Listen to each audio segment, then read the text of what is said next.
Jezzy, I'm in some... Jezzy, I'm in some deciduous woodland. Let's see what we can find, shall we?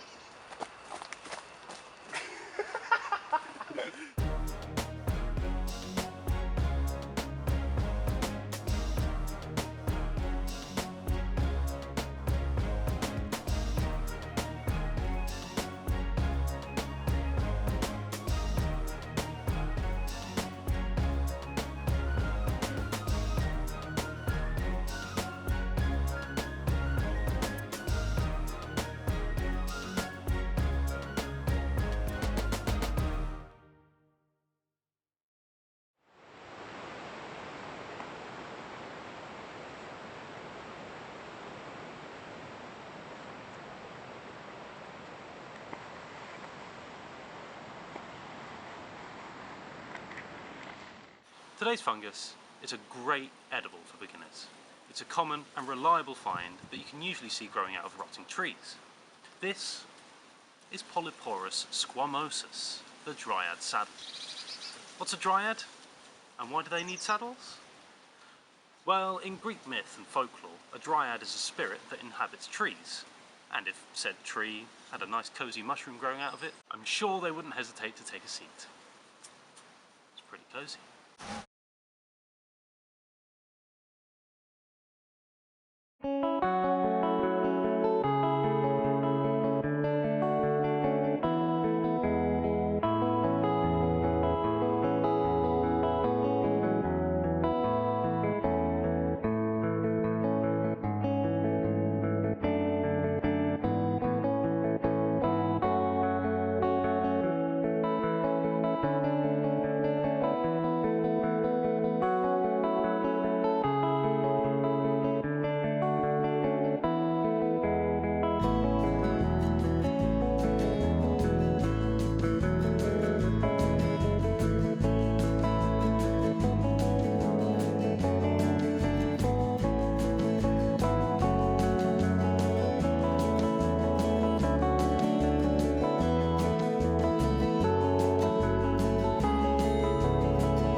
Dryad saddle isn't a fussy fungus.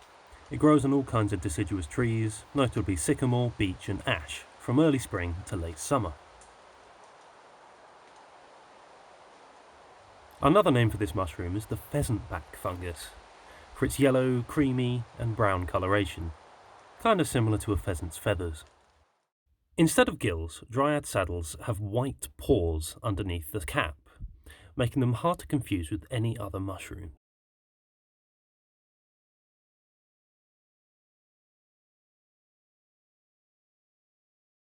If you're still not sure though, give the saddle a sniff and you'll find it has a very distinctive odour, kinda like cucumber or watermelon.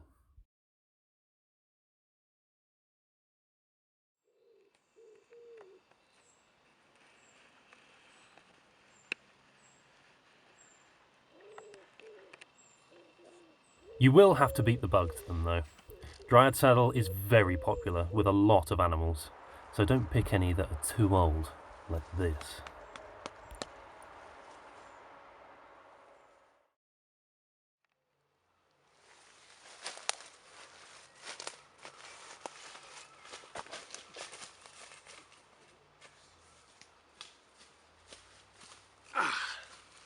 Hello. So, this is a perfect example of how big a dryad saddle can get. They can get huge. They're actually our biggest capped mushroom, so it means it has a big cap and a stem like this.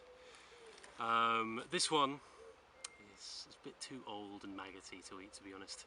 If they get this big, they are almost guaranteed full of grubs and maggots and all things you don't want to eat. And it'll be really woody and gross as well, as you can see. But yeah, just a good example of how big they can get.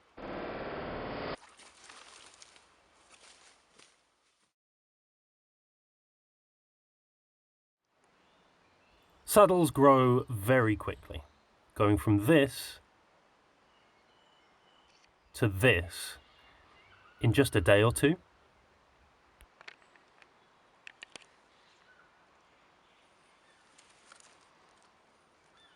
You can predict the potential size of a saddle by looking at the stem.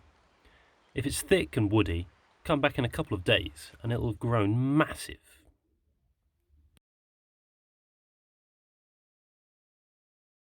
Sometimes they can grow in very strange ways, like this one, which rolled itself into a tube.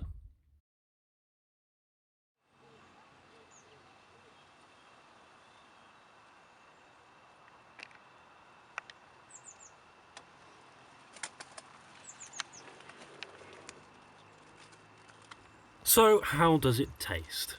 I'll admit, dryad saddle isn't a top tier fungus for flavour, but it is useful for bulking out mixed mushroom dishes and can be delicious if cooked in the right way. Pair some saddle with butter, garlic and bacon in a pan, fry till golden brown, and you've got a bangin' bap filling.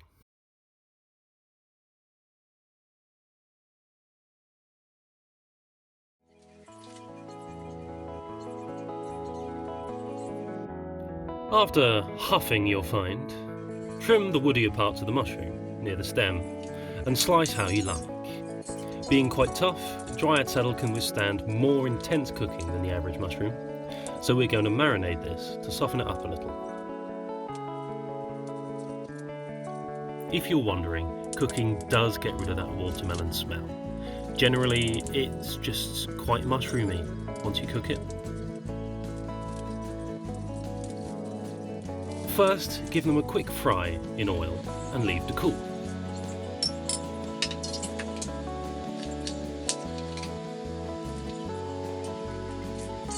Finally, chop a shallot.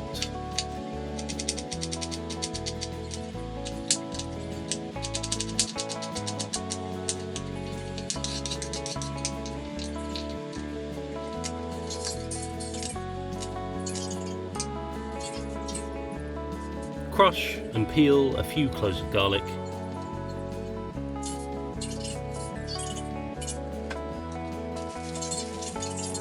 And roughly chop some coriander or parsley for a fresh flavour base for our saddle.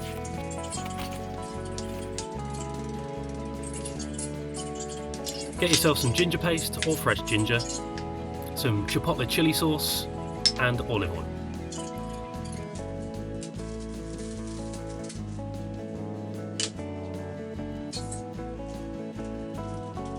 Place your cooked saddle in a resealable bag, add some lemon, all the rest of your ingredients, mix together thoroughly and whack it in the fridge for a few days.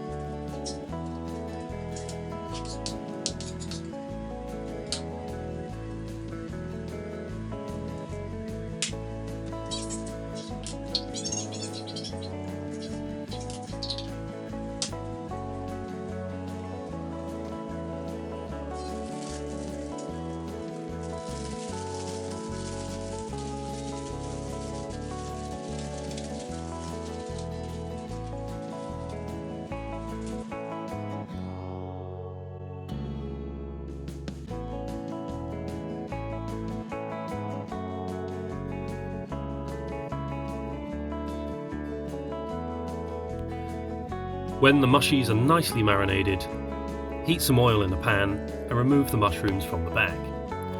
Try to leave as much marinade juice behind as possible, otherwise the dish will end up way too wet. That other pan I've got on is for some chard stems I had to get rid of, so I thought I'd add them to this recipe. But you can add whatever accessories you like.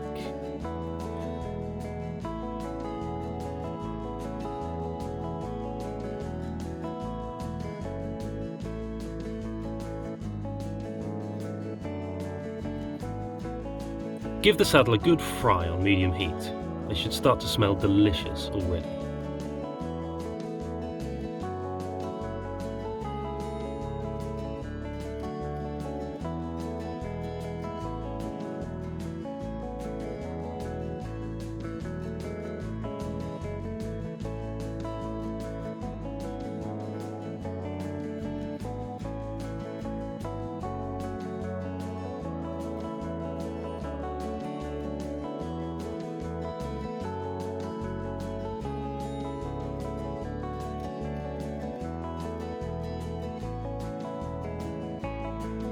When they're done, you can add them to any appropriate dish, but I've got them on toast with buttery charred stems and a fried egg. Not too shabby if you ask me.